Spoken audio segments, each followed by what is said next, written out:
Выборы в Абхазии почти всегда сопряжены с острой конкуренцией кандидатов, порой доходящих до конфликтов. В интересах государства обеспечить прозрачность выборной кампании на всех ее этапах, от выдвижения кандидатов до подсчета голосов. Выборы президента почти через год. Почему сейчас нужно об этом говорить? Все потому, что в законе о выборах президента есть множество пробелов, устранять которые нужно уже сегодня. Центральная избирательная комиссия Абхазии обратилась в парламент с инициативой внести изменения в конституционный закон о выборах президента. Главная поправка касается графы «против всех» в избирательном бюллетене. На президентских выборах 2019 года камнем преткновения стала именно эта графа, неоднозначная трактовка которой привела к искам против Центризбиркома и двум противоположным решениям Верховного суда. Президентские выборы заканчивались в первом туре. В первом туре против всех никто не указывал. Но нету бюллетеней, нету. В первом туре он выигрывал с большим отрывом, вопросов не возникало. Второго тура голосования не было, никто не возвращался к 19-й, никаких вопросов не возникало ни у кого. Когда человек видит, что он с большим отрывом проиграл, что там судиться? Он проиграл и проиграл. Сейчас эти какие-то тонкости искать, он проиграл. Он это понимает, там копаться каких-то тонкостей. А когда разрыв очень маленький, тут соблазн возникает у любого оспорить. Вы понимаете? И на каждом неровной, вот такой неровной поверхности мы ищем какую-то такую вот зацепку для того, чтобы дать толчок вот, противоречию, столкновению, спору и так далее. Что и случилось на последних выборах? Да, то и произошло. И говорят, а почему раньше так не было? Так не было, потому что не было второго тура. Приходит нам значит, представитель президента по правам человека и настаивает на том во втором туре. Во втором именно, уже ко второму-то настаивает на том, что надо внести пункт против всех. Что это нарушение прав человека, что мы не учитываем права тех граждан, которые против всех, что мы не указываем и так далее, и так далее, и так далее. С одной стороны, ссылаясь на 18-ю статью о протоколе, то есть о деталях самого, мы своим решением, на свой страх и риск, решением Центральной избирательной принимаем такое решение и включаем во второй тур, тем более, что всего два кандидата. Ну, думаем, один с отрывом выиграет, да, и никаких проблем опять не будет. Но при этом мы направляем запрос и в Верховный суд, и парламент, и в Конституционный суд, и везде, кому только могли. Всем говорим, ребята, вот видите здесь, что происходит. Я на брифинге после первого тура, мне, по-моему, кто-то из журналистов, не могу ошибиться, задал вопрос, как будете подсчитывать голоса во втором туре? Против всех. Вы и против конкретного кандидата будут объединяться или это отдельные вещи? Это было за 2 недели до предстоящих новых выборов, нового голосования. Понимаете? И, естественно, мы сразу начали бить в набат. Говорить о том, что вот надо это привести в порядок, иначе у нас возникнут противоречия. Сразу же пришло письмо, сначала просто письмо пришло от одной из структур, поддерживающих одного из кандидатов, которая настаивала, что именно и так, и никак иначе вы не смотрите, даже не вздумайте против всех это все приплюсовывать, иначе мы здесь будем там очень сильно с этим воевать. Потом мы пригласили другую структуру, уже сами по своей инициативе. А вы как думаете? Вот смотрите, видите письмо? Они считают так. Эти считают, вы как считаете? Они говорят, вы ЦИК, вы принимаете решение. Да, мы ЦИК, мы можем принять решение, которое вы завтра оспорите, и ни один суд не сможет потом принять решение правильное. Парламент не имеет права трактовать законы. То есть они не смогли бы все равно какого-то юридически выверенного решения предоставить Центральной избирательной комиссии. Правом толкования парламент не наделен уже несколько лет. То есть ранее был, ну это один из созывов парламента, когда создали Конституционный суд, насколько мне память не изменяет, да, от парламента право трактовки, соответственно, убрали, но трактует Конституционный суд только Конституцию. И, соответственно, получилось, что законный конституционный закон у нас сегодня не может в стране трактовать никто. Кто должен трактовать, это тоже большой вопрос. Вот представим себе, да, вот у нас сегодня 7-й созыв, вот, мы приняли какой-либо законопроект. Ну, прошло наше время, 8-й созыв пришел, появилась необходимость трактовать закон. То есть, да, 8-й созыв, ну, если говорить, да, они не в курсе того, чем руководствовались мы, какие идеи были у 7-го созыва, да, и они могут не понимать, что закладывал законодатель 7-го созыва в тот или иной законопроект. Понимаете? И насколько депутаты могут отнестись к вопросу именно с правовой точки зрения, да, а не с политической, да, вот, ну, все это так надо обдумывать. Или, может быть, Конституционный суд, да, может его наделить, может быть, Верховный суд. То есть много на самом деле здесь вопросов, на которые необходимо дать ответы, чтобы не ошибиться. ЦИК предлагает, в случае, если графа против всех в первом туре набирает простое большинство, второй тур не проводить, как прописано в действующем законе, а назначить новые. На расширенном заседании парламентского комитета по государственно-правовой политике все эти предложения обсудили. В первом туре графа против всех на президентских выборах. Если лидирующая позиция занимает графа против всех, то есть первое место, то сегодня в законе прописано, что мы должны проводить второй тур с двумя кандидатами, которые набрали наиболее количество голосов по отношению к другим. Мы предлагаем, если все-таки графа против всех набирает первое место, не проводить второй тур, так как граждане, волеизъявление которых было обозначено в бюллетене в виде голосования в графе против всех, их волеизъявление должно быть услышано. Вот, поэтому, если такое произойдет, чтобы в законе было прописано, что мы не имеем права проводить второй тур. Другое дело, что если кандидат набирает первое место, мы же по принципу, кто набрал большинство, должны проводить второй тур. Если кандидат набирает первое место, а графа против всех набирает второе место, вот, тогда, конечно, проводить по кандидату, который набрал более всех простым большинством, мы должны будем провести повторное голосование второго тура. Но с графой против всех это имеется в виду, когда более одного кандидата там, да?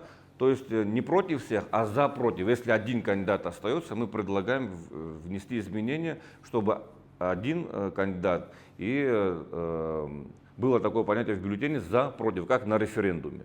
Чтобы была альтернатива у тех, кто был против всех, так как они набирают лидирующие позиции, да, вот, чтобы их голос тоже был учтен во втором туре, чтобы у них была альтернатива, чтобы тот один, который остался, чтобы не было так, чтобы он набирает просто явку там, да, и он выигрывает, но чтобы было за и против. Если у нас в первом туре получится, что кандидат против всех, назовем его так, да, и он набрал первое место, ну, мне кажется, это логично, что, наверное, все эти люди, да, они пользуются авторитетом, наверное, небольшим, и поэтому выборы надо переносить и новые кандидаты. Единственное, конечно, надо признать, что, ну, бывает всякое, да, и если, допустим, вот гипотетически будем рассуждать, да, если кандидат против всех набрал 47%, да,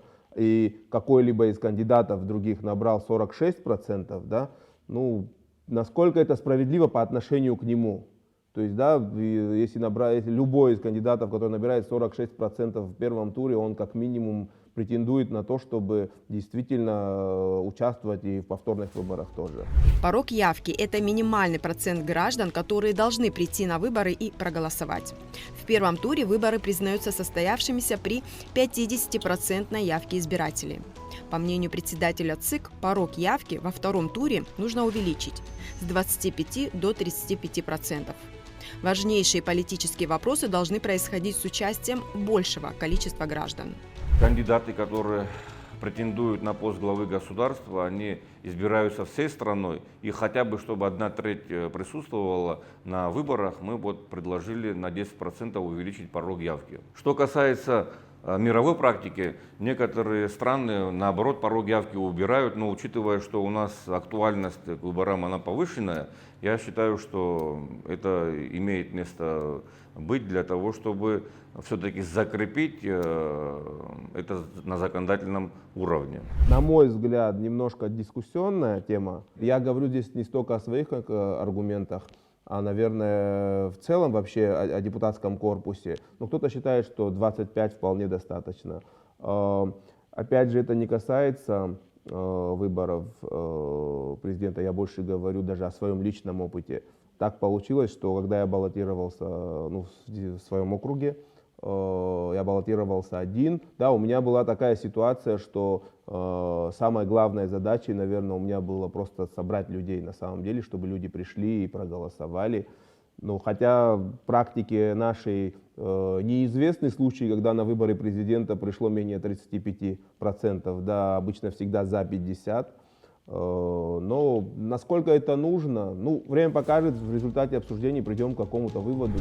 Еще одна поправка от ЦИКа. Необходимо сократить сроки обжалования и рассмотрения итогов выборов, так как суд должен принять решение до инаугурации избранного президента. Те решения, которые Центральная избирательная комиссия принимает, конечно, их кандидаты могут обжаловать, но мы должны понимать, что после того, как выборы заканчиваются, срок, который есть у избранного президента для инаугурации, он определен конституционным законом. И сроки обжалования рассмотрения в Верховном суде на решение ЦИК, на наш взгляд, они должны быть ограничены временем до инаугурации президента, потому что разбирательство после инаугурации приводит к тому, что президент, который приносит присягу, с этого дня он имеет право приступать, он обязан приступать к своим полномочиям. И он подписывает различные указы, распоряжения, законы, которые парламент ему передает на подписание. И если судом будет установлено, что он незаконно был избран, тогда все эти указы и законы, которые он подписывает, они не имеют юридической силы, они незаконные получаются. Поэтому мы коллегиально решили предложить парламенту, учитывая, что мы законодательной инициативой не обладаем, предложить парламенту о том, чтобы сроки обжалования и рассмотрения в Верховном суде, чтобы они были обозначены до инаугурации избранного президента. Это что касается обжалования в Верховный суд. Ситуация 2019 года, да, то есть прошла инаугурация, и потом уже только уже после повторного, уже после обжалования, да, было принято решение о том, что выборы на самом деле не состоялись. А что делать с назначенными людьми, да?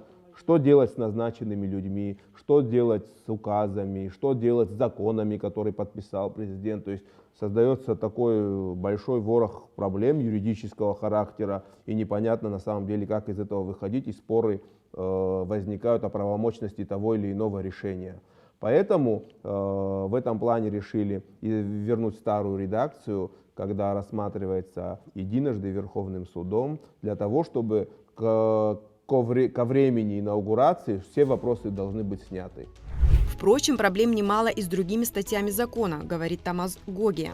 Однажды ЦИК взял на себя ответственность. В результате на Центр избирком подали в суд.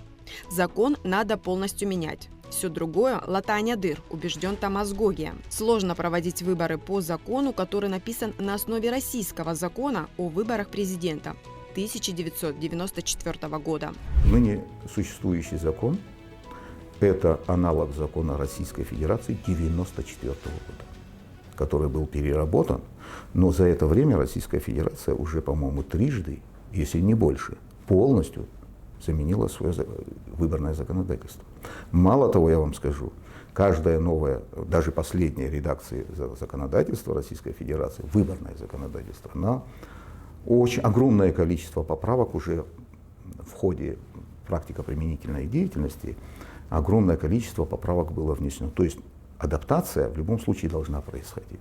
Несмотря на то, что это новый, или там сделан заново, или в корне заменен. Да? Здесь мы не ставим вопрос о том, что надо что-то в корне там, и так далее менять. Но я считаю, что если мы так или иначе с Российской Федерацией являемся стратегическими партнерами, это наш ближайший стратегический партнер, у нас экономические, политические связи очень глубокие, да, законодательство не должно расходиться настолько так далеко, да, ну и тем более, что это ничего нового я не скажу, если скажу, что мы берем за основу действующее, апробированное, понимаете, не надо значит, наступать на одни и те же грабли, да, или изобретать колесо, если оно уже изобретено, правильно? Надо переработать в рамках нашего законодательства, в рамках наших каких-то нашей специфики, которая существует, и действовать уже с учетом тех ошибок, которые были.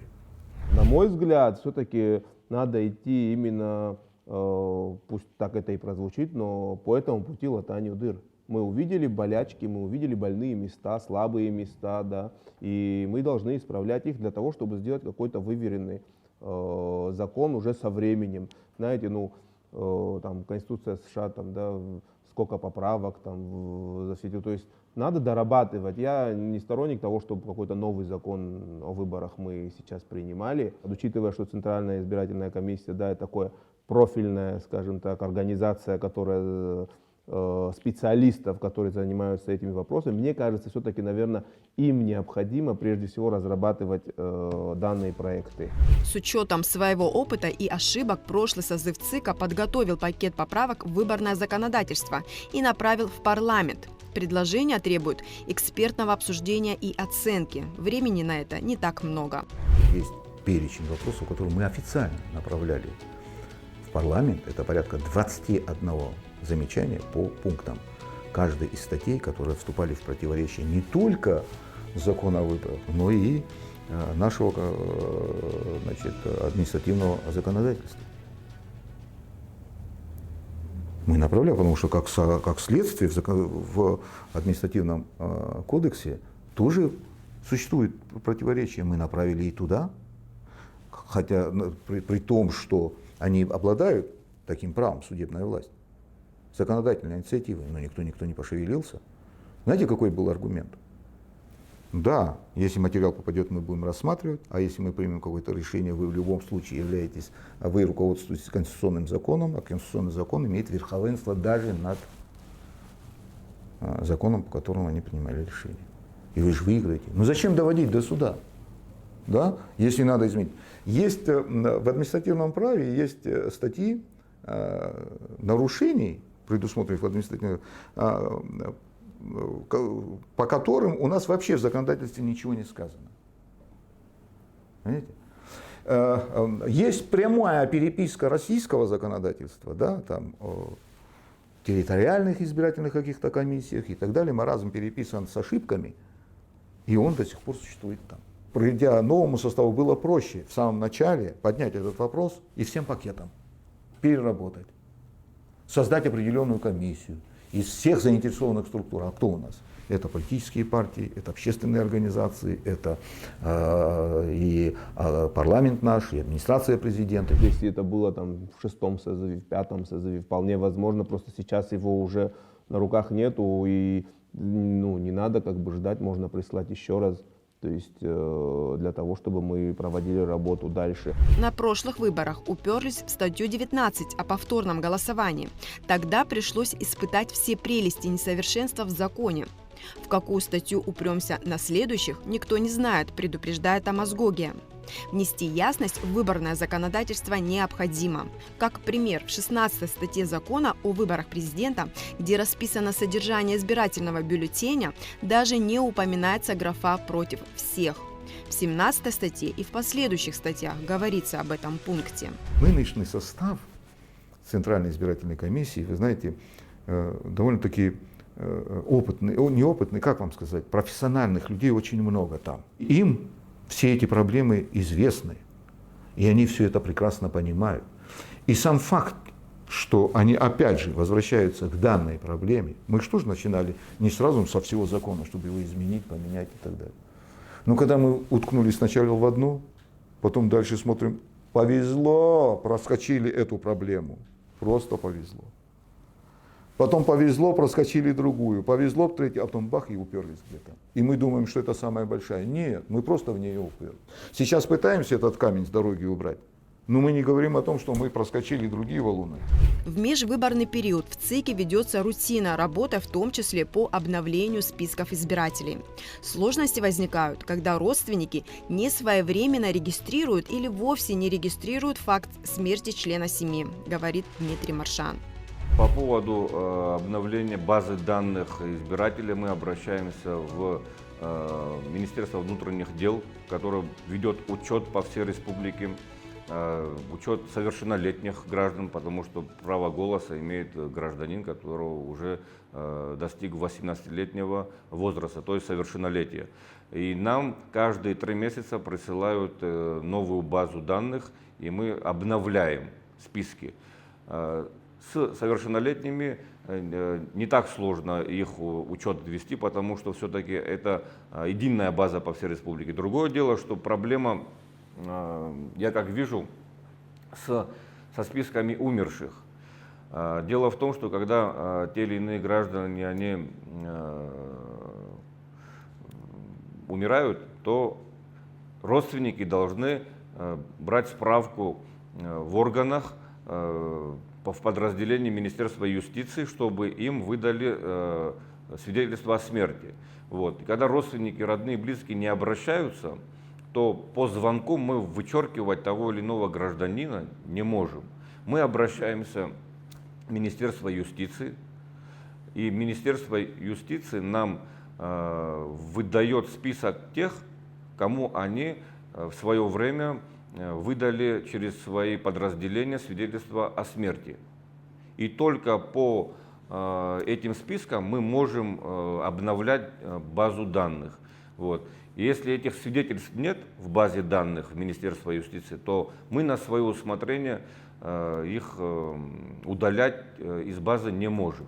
Мы разговаривали с депутатами для того, чтобы у нас сегодня была возможность эти списки обновлять таким образом, чтобы по представлению глав администрации городов и районов, чтобы мы по факту, если у них есть такая возможность выявить лиц, которые уже умерли, да, чтобы уже юридически оформить факт смерти, чтобы они посодействовали тому, чтобы это все было юридически оформлено, и уже Министерство юстиции нам будет выдавать обновленный список. Вот. И тогда мы можем их в базе данных, конечно, все данные исправлять.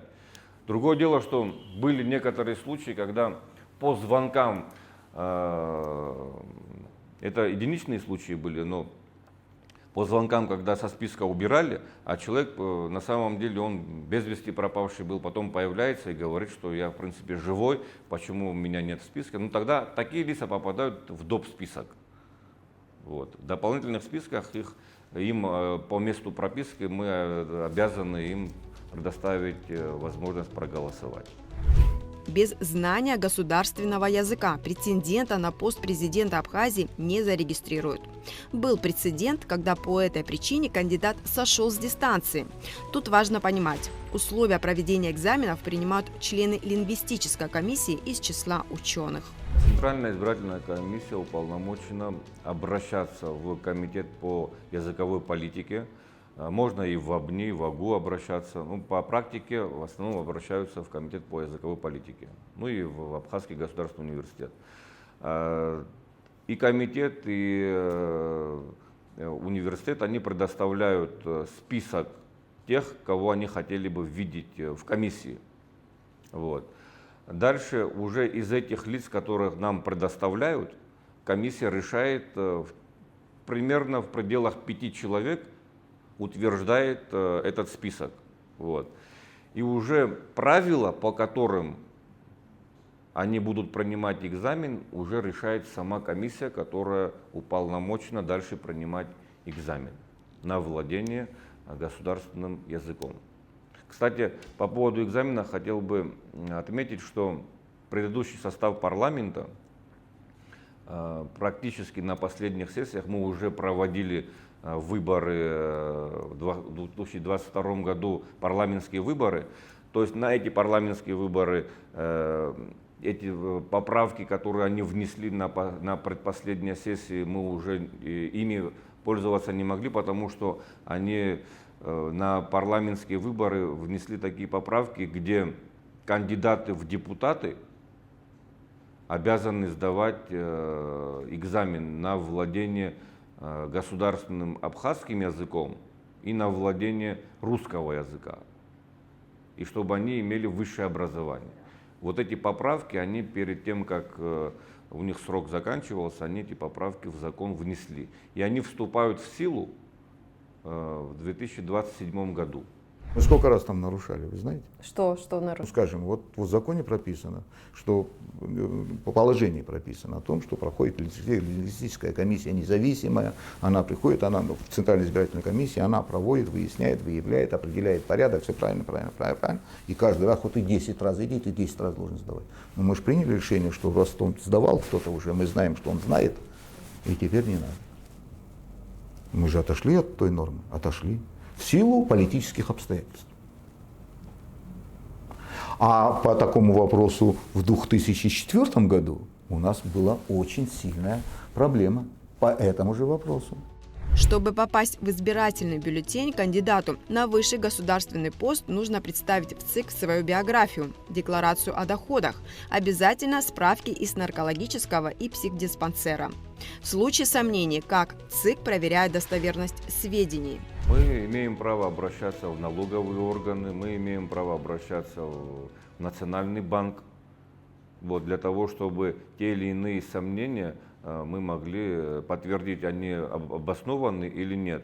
Что касается того, что если подтверждается это, факт нарушения, да, то есть если те данные, которые нам представляют те или иные кандидаты, они расходятся с реальными делами, да, то мы имеем право отказать им в регистрации. А если мы их зарегистрировали, то мы имеем право обратиться в Верховный суд, и Верховный суд аннулирует эту регистрацию.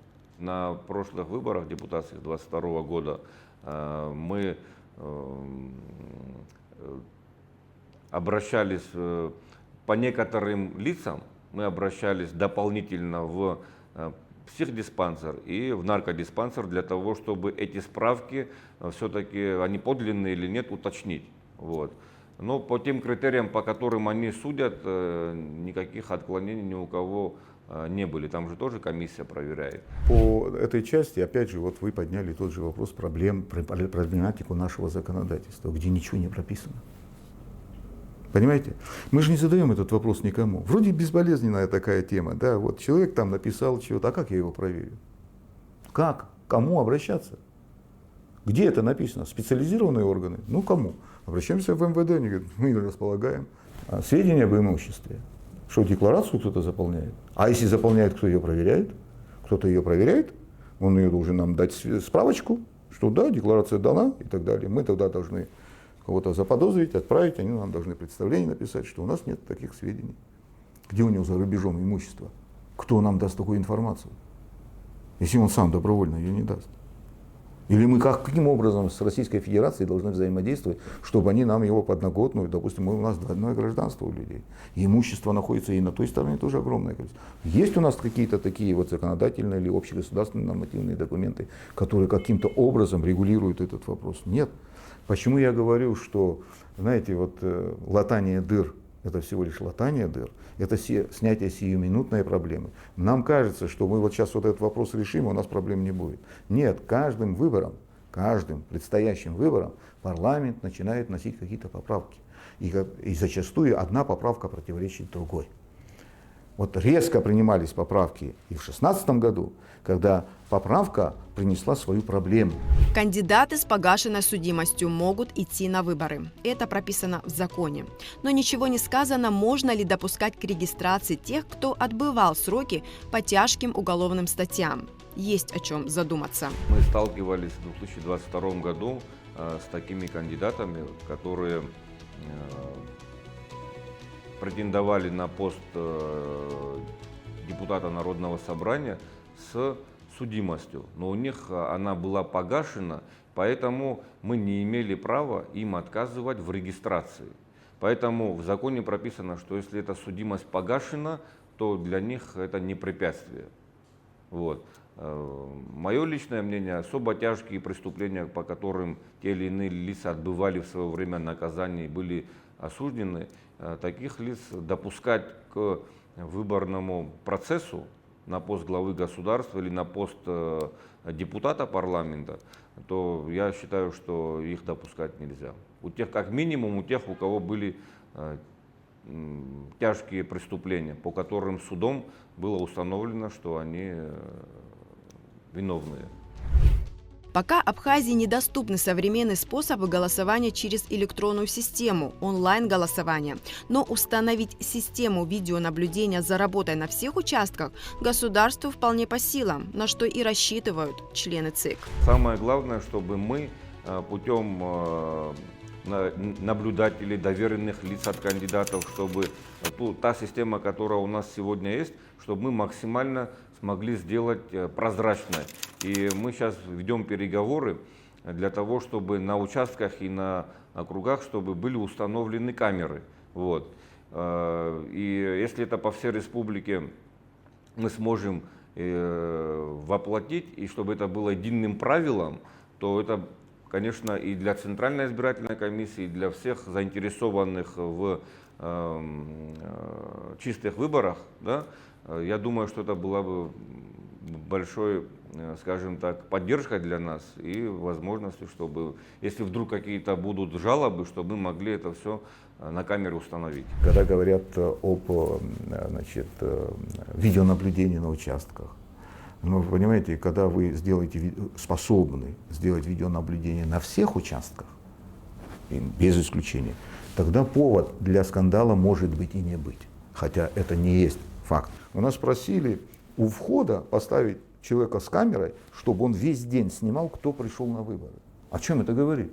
Значит, они прошлись по всем этим избирателям, требуют, чтобы он явился, а по каким-то причинам, если он не явился, они должны убедиться, был он там или нет.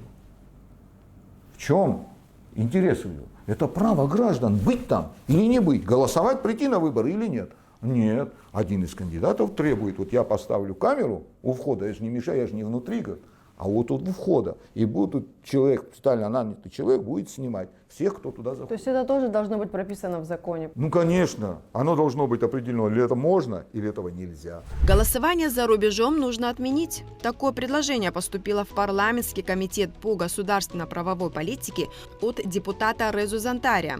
Главный аргумент – в выборах должен принимать участие информированный гражданин. Проживая за пределами страны, не всегда удается получать объективные сведения о внутриполитической ситуации.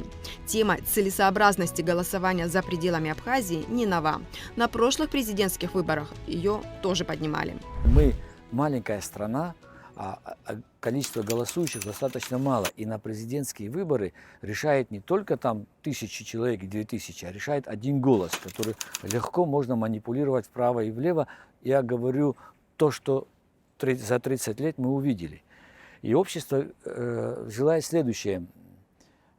Хотелось бы, чтобы принимали активное участие все, кто живет этой политикой. Да? Абхазская политика находится внутри страны и живут всеми теми проблемами, плюсами, которые сегодня общество достигает.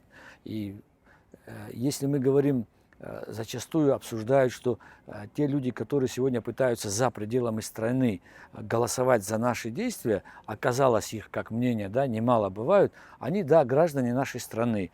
Welcome, приезжайте, голосуйте, будьте участниками политической жизни. Но если они по 5-6 лет не приезжают в Абхазию, и их это, вы прекрасно знаете, о чем я говорю, и население, наверное, меня поймут и не будут на меня обижаться, что есть люди, которые не приезжают, и их немало. Я говорил, даже один голос решает, и что даже некоторые даже имущества не имеют, но являются гражданами. И для них абсолютно без разницы, за кого они будут голосовать. Услышали красивые слова, красивые это, или их кто-то попросит, проголосуйте, они так реагируют на это. Но нам нужен избиратель, который голосует от души, искренне. Вот как я сказал, быть активным участником политической жизни, который дальше он тоже будет нести ответственность за выбор того или иного депутата.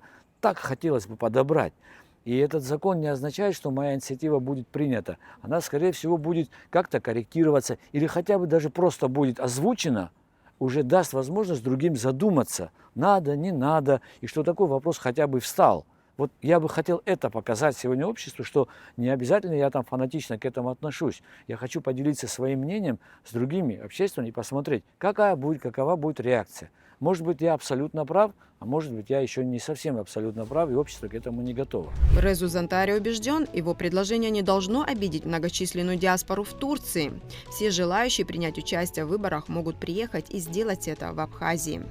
В Турции только даже правом голоса не решен. Может приехать, проголосовать, может приехать в течение какого-то времени, периода, да, взять открепительный талон и понимая, что вот-вот начнутся выборы, и не ограничено. Он должен только приехать, осознанно сделать выбор. Нам нужны люди, которые осознанно, справедливо будут приходить на выборы и голосовать за руководство страны. Это важный процесс, который нужно сегодня. Я повторяюсь, это мнение, которое не надо обсуждать, прав, неправ. А тут мнения могут быть разные, но доминировать и побеждать должно большинство. Если большинство мнений будут против, то, конечно, это не носит никакой характер обиды. Но то она демократия. Выборы, которые проходят в Москве, все-таки наша диаспора московская, она более вовлечена во внутреннюю жизнь Абхазии. Они знают нюансы, которые тут происходят, как-то они отслеживают очень тщательно, подробно, я уверена. Вот тоже это как бы не ущемляет ли их права? Нет, ничьи права здесь не ущемляются. Москва не так далеко находится, чтобы прилететь, приехать, проголосовать. Там в течение месяца вся наша диаспора, все, кто активно принимает участие в нашей жизни, они все приезжают, уезжают, все находятся здесь, их дети. Я не вижу. Вопрос для обсуждения, на то я и выношу его на парламент, что это не значит, что моя инициатива абсолютно будет там принята. Я соглашусь с теми, что если убедят меня, что там нужно оставить хотя бы пока в Москве, ну давайте попробуем в Москве. Ведь это же затратно все. Ведь деньги тоже большое значение имеют. Это же не просто так. Это затрат на проведение агитационных работ и поехать туда. Те кандидаты, которые будут выступать президентские, они должны поехать в Москву. Приехать в Москву, там, за один раз собрать всю диаспору невозможно. Да? То есть голос должен дойти до каждого. Это как-то все усложняет другие поездки и не носит такой вот абсолютный характер. В основе всех законов, касающихся выборов, должны быть гарантии избирательных прав граждан, уверен Томас Гоге. Все это тоже должно быть четко прописано. Это огромный закон, который определяет ваши с нами права участия в выборах. Что нам делать, если нас обижают, если нам не дают такую возможность? Вот вы лежите в больнице городской. Условно, я лежу, не вы. Дай Бог вам здоровья, живите долго и не болейте. Вот я гражданин Республики Абхазия, обладающий правом голоса. Да, избирательным правом, законным избирательным правом. Я хочу им воспользоваться, я хочу участвовать в выборах президента. Но оказалось так, что я попал в стационарную больницу. И мне говорят, ты голосовать не можешь. Почему? Потому что ты прописан, скажем, в другом регионе, лежишь вот в Сухумской больнице. Открепительный талон? Нет. Никакой, это без прописки получают. Открепительный. А я прописан в городе Творчал, скажем. Лежу в городе Сухум. Но голосовать мне не дают. Туда придут люди с избирательным урном. Это для тех граждан, которые живут рядом с этой больницей и прописаны в пределах этого округа. Понятно? То есть он лежит в этой больнице, но и живет там рядышком недалеко. Он может проголосовать. А я лежу на соседней койке и не могу встать. Но хочу проголосовать. Мне не дают. Вот мои права, где нарушаются. У нас выборное законодательство не идеальное. Да, и много пробелов, много проблем, которые порождают эти пробелы. И двигаться в этом направлении необходимо. Много еще нужно будет что менять. Сейчас получается, что вот эти же идеи, они по сути касаются президентских выборов, которые у нас, можно сказать, уже на носу. Но у нас будет много других проблем. Это касается и выборов депутатов Народного собрания, и много вопросов, касающихся вопросов технического характера, которые еще здесь не прописаны. И вот предложение Томаса Гоге, наверное, и к ним стоит вернуться. Сейчас, когда этот проект нам попадет, я думаю, у нас будет возможность ко второму чтению внести некоторые поправки, которые позволят решить и ряд других проблем, которые есть в выборном законодательстве, и подойти к выборам более подготовленными. Выборы в Абхазии больше, чем просто выборы. Внимание к ним общества всегда чрезвычайное. Без поправок в выборное законодательство есть риск в очередной раз попасть в водоворот предвыборной турбулентности.